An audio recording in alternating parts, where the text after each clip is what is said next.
गेल्या 5 वर्षाच्या कार्यकाळामध्ये या नगरीचा विकास करत असताना महाविकास आघाडीच्या माध्यमातून आदरणीय आमचे नेते राज्याचे उपमुख्यमंत्री आणि अर्थमंत्री अजितदादा असतील, तर तत्कालीन त्यावेळेचे पालकमंत्री आणि आमचे वैद्यकीय शिक्षण मंत्री आमदार हसन मुश्रीफ साहेब असतील आणि तत्पूर्वी पालकमंत्री असणारे आणि राज्याचे राज्यमंत्री असणारे आदरणीय सतेज बंटी पाटील साहेब असतील, यांच्या माध्यमातून या चंदगड नगरीच्या विकासासाठी 65 कोटीची निधी त्यांच्या माध्यमातून आणून आज प्रत्येक वॉर्डातला विकास साध्य करण्याचा प्रामाणिकपणे प्रयत्न केलेला आहे। अनेक गोष्टी जर आपण पाहिलात तर जी काय वचननामा जाहीर केलेला विरोधी बाजूनं हा किती चुकीचा आहे आणि किती खोटा आहे याच्यावर आपण सर्वांनी लक्ष घातलं तर तुम्हालाच कळेल। कारण का जी कामं आम्ही केलेली आहेत त्या कामाचाच उल्लेख त्याच्यामध्ये आम्ही करू म्हणून त्यांनी घातलेला आहे। आज राजश्री शाहू महाराजांच्या नावाने ही आघाडी आपण केलेली आहे आणि छत्रपती शिवाजी महाराजांचं स्मारक त्या चंदगड नगरीमध्ये आदरणीय अजितदादांच्या माध्यमातून आपण साधारण त्याला 75 लाख रुपये आपण खर्च करून तिथं ते स्मारक उभं केलेलं आहे आणि यांच्या वचननाम्यामध्ये शिवाजी महाराजांच्या स्मारकाला आम्ही निधी देऊ म्हणून अशा घोषणा केलेल्या आहेत। ज्या चंदगड नगरीसाठी दयानंद कानेकर प्राची कानेकर यांनी सर्व नगरसेवक साक्षीदार आहेत, ही 24 कोटीची प्रशासकीय मान्यता आपण मंजूर करून दिलेली आहे। जांभळ्याहून ते पाणी आपल्याला शुद्ध पाणी इथं या गावासाठी आणायचं आहे आणि त्याची निविदा आता फक्त प्रसिद्ध व्हायची आहे, टेंडर व्हायचं आहे किंवा वर्क ऑर्डर व्हायची आहे, पण त्याचं सुद्धा श्रेय लाटण्याचं हे गरज करतायत। म्हणजे किती खोटं बोलायचं आणि रेटून बोलायचं त्याच्याचंही भान या नेते मंडळींना नाही आहे। लोकांना झुलवत ठेवायचं आणि भुलवत ठेवायचं हे तंत्र अवलंबून आज ते जनतेसमोर अनेक खोटे नाट्या प्रचाराचे वचननामे काढत सुटलेले आहेत। मगाशी रामराज कुपेकरांनी वस्तुस्थिती सांगितली की आणि मला वाटते मगाशी संभाजीरावांनी पण वस्तुस्थिती सांगितली बेळगाव वेंगुर्ला रस्त्याची, पण हे इथले जे नेते आहेत त्यांना बेळगाव वेंगुर्ला रस्त्याची काय आवश्यकता वाटत नाही। या तालुक्यातून शक्तीपीठ महामार्ग घालायचा आणि शेतकऱ्यांच्या जीवावरती नांगर फिरवायचं कार्य करण्याच्या पाठीमागे हे गुंतलेले आहेत। याचा विचार मला वाटते सुज्ञ जनतेने करावा आणि माझी इथं आमदार हसन मुश्रीफ साहेबांना पण विनंती आहे की हा जो शक्तीपीठ महामार्ग आहे साहेब त्यासाठी लागणारी जी काय निधी आहे साधारण 56,000 कोटीची ते जर त्या सर्वसामान्य या मतदारसंघातल्या नव्हे तर महाराष्ट्राच्या जनतेला आपण कर्ज माफी दिला तर शेतकरी तुम्हाला खांद्यावर घेऊन नाचतील आणि त्यांचं जे काय आयुष्याचं जे काय त्याच्या डोक्यावर झालेलं कर्ज आहे ते निघून जाईल। तर ह्या दृष्टिकोनातून सुद्धा मला वाटते महायुती सरकारनं त्या बाबतीत विचार करणं ही काळाची गरज आहे। आज अनेक गोष्टी बोलल्या जातात, आम्ही रोजगार उपलब्ध करून देऊ, आम्ही उद्योगधंदे आणू। 1972 साली स्वर्गीय नरसिंहराव पाटील साहेबांनी या तालुक्यामध्ये दौलत शेतकरी सहकारी साखर कारखाना निर्माण केला आणि त्यावेळीपासून त्या तालुक्यामध्ये औद्योगिकरण सुरू झालं।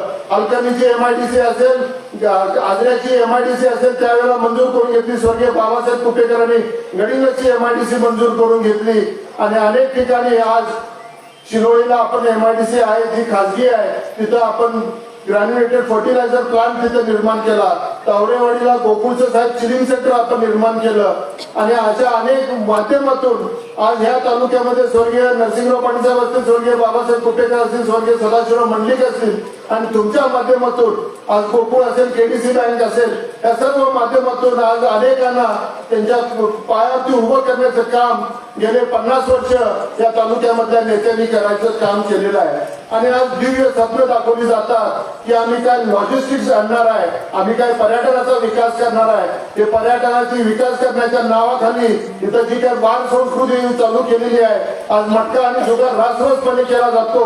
आज तरुण पिढीच्या हातात हाशीश, गांजा आणि गुटखा असलेल्या गोष्टीचं सेवन या सगळ्या गोष्टी केल्या जातात। वाम मार्गाने मिळवलेला पैसा कमवून ही मंडळी आज या तरुण पिढीला बिघडवण्याचं काम करतायत। याचा विचार या सुज्ञ तालुक्यातल्या जनता करणार आहे की नाही, या चंदगड नगरीतली जनता करणार आहे की नाही याचा विचार तुम्ही केला पाहिजे। कृपा करून कुठल्याही पैशाच्या आमिषाला बळी न पडता मला वाटतं निर्भीडपणे तुम्ही कुठल्याही गोष्टीच्या दहशतीला कुठल्याही गोष्टीच्या भयभीत न बाळगता मला वाटतं तुम्ही सर्वांनी या निवडणुकीला समोर जाणं ही काळाची गरज आहे।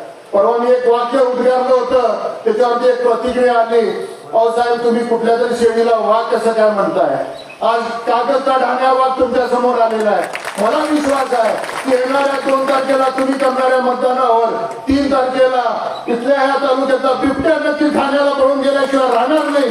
या तऱ्हेची किमया या चंदगड नगरीच्या सर्व नागरिकांनी करून दाखवायला पाहिजे। आणि मला तो विश्वास आहे की आम्ही शाहू फुले आंबेडकरांचं नाव देतो, जे राजश्री शाहू फुलेंच्या विचारानं पुरोगामी विचारानं प्रेरणेतून हा महाराष्ट्र चालतो।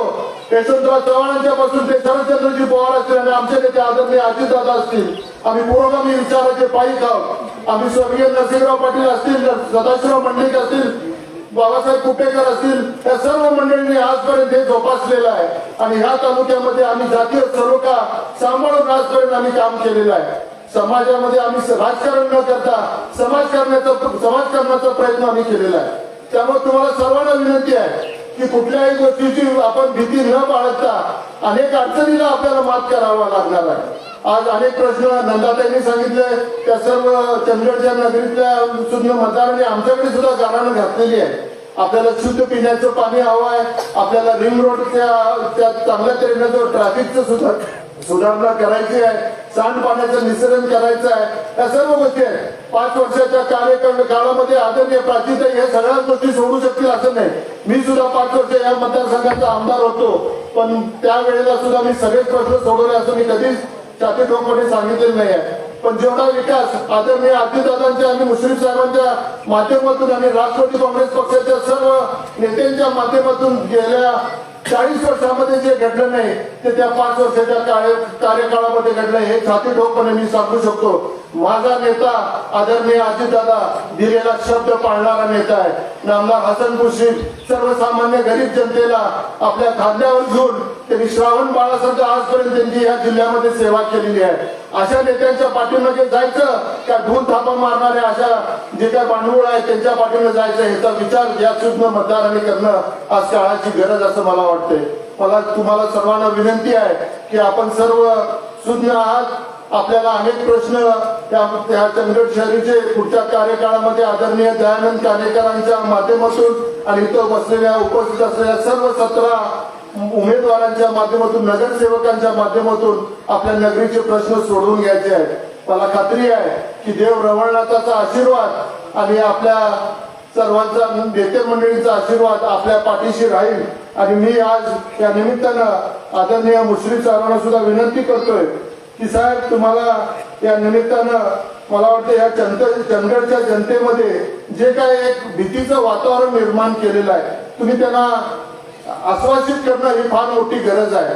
जे काय गोष्टी घडतायत, रात्रीचं 2-2 वाजता कुणाची तरी दारं ठोठावली जातात। आज सुद्धा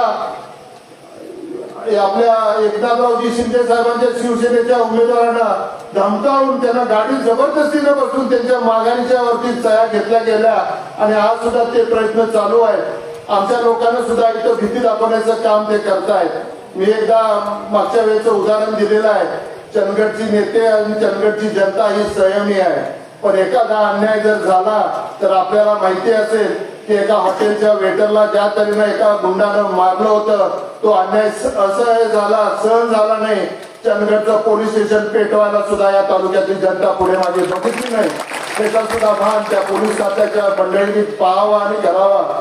जर काही इथं सुशासन आणायचं असेल, तुम्ही जर तुमच्याकडे गृह खातं असेल, मला खात्री आहे आदरणीय नामदार देवेंद्र फडणवीस साहेब राज्याचे मुख्यमंत्री आहेत, ते आमचे सुद्धा नेते आहेत, आम्ही त्या महायुतीमध्ये सुद्धा आहोत। आमची इच्छा आहे की हे जे अवैध धंदे या तालुक्यामध्ये फोफावलेले आणि ज्यांच्या छत्रछायेखाली हे सगळं चाललेलं आहे, त्याला कुठेतरी साहेब रोख घाला।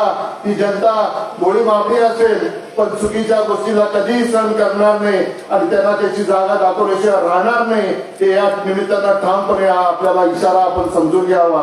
किती आपल्या आमदारांचे आणि आपल्या लाडक्या बाळाचे बाळाहट पुरवायचं हे तुम्हीच ठरवावं।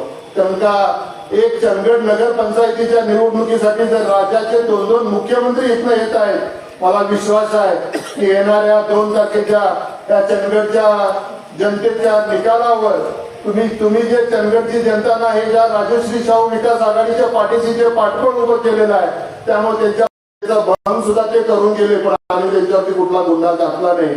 हा शिष्टाचार या चंद्रगड तालुक्यात आणि ह्या महाराष्ट्रानं पाळलेला आहे. रमणनाथाच्या देवळामध्ये स्कार्फ घालून जर जात असतील तर हे सुद्धा बरोबर नाही. उमेदवार जर मशिदीमध्ये जर स्कार्फ घालून जात असतील हे सुद्धा बरोबर नाही. या सर्व गोष्टी होत असताना तिथलं वातावरण कुठेही बिघडू नये, शांततेत कुठेतरी जनतेला जर वेठीला धरण्याचं जर कार्य आणि पाप जर तुम्ही करत असाल तर ह्या तालुक्यातील राष्ट्रवादी काँग्रेस आदरणीय मुश्रीफ साहेबांच्या नेतृत्वाखाली, राष्ट्रीय काँग्रेस आदरणीय बंटी पाटील साहेबांच्या नेतृत्वाखाली आणि आदरणीय शरदचंद्रजी पवार साहेबांच्या नेतृत्वाखाली आदरणीय नंदाताई असेल आणि आदरणीय कुट्टेकर साहेबांचा जो काही गट असेल, आम्ही कोणताही अन्याय या चंदगड नगरीच्या आणि या चंदगड तालुक्याच्या जनतेवरती कदापि सहन करणार नाही. मग जसाच तसं जर वेळ आणि उत्तर द्यायची पाळी आली तर ते सुद्धा दोन हात करायला आम्ही कुठेही मागे थांबणार नाही. तेवढं अभिवचन चंदगडच्या या आम जनतेला मी देतो. मी आज 5 दिवस इथं तुमच्या समवेत या चंदगड नगरीमध्ये वास्तव्याला आहे. एका ग्रहस्थानं म्हटलंय की 3 तारखेच्या निकालानंतर एक नंदाताई आमच्या नागपूरला जातील आणि हा राजेश पाटील चंदगडला जाईल. पण मगाशी जसं मी म्हटलं, कागलचा ढाण्या वाघाची एक डरकाळी तुम्हाला 2 तारखेला या बिबट्याला नक्की ठाण्याच्या त्या फार्म हाऊस वरती पाठवल्याशिवाय राहणार नाही. एवढंच बोलतो आणि थांबतो. जय हिंद, जय महाराष्ट्र.